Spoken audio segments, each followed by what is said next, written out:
And charges dropped in our breaking news. Officials are dropping murder charges against a Greenwood man more than 2 years after his arrest. The announcement comes from the 8th Circuit Solicitor's Office. It actually came about an hour ago. A new suspect already being charged with the 2021 murders of 2 women. With that, we got to turn things over to Fox Carolina's Grace Runkle. She's live in the studio. Well, the Greenwood Police Department is seeking warrants on Kyndall, Washington for the 2021 murders of Ariel Beeks and Kyndall Curry. Beeks was 23 and Curry 22 when they were found dead with gunshot wounds on Jones Street in Greenwood. Detectives initially thought the shooting was the result of domestic violence between Beeks and Cassius Broadwater. The two shared a child together, and Broadwater was arrested and charged with 2 counts of murder.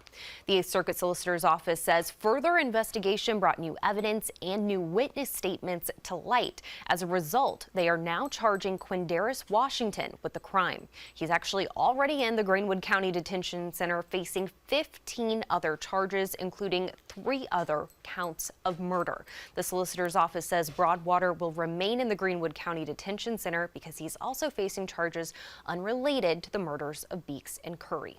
Live in the studio, Grace Runkle, Fox Carolina News.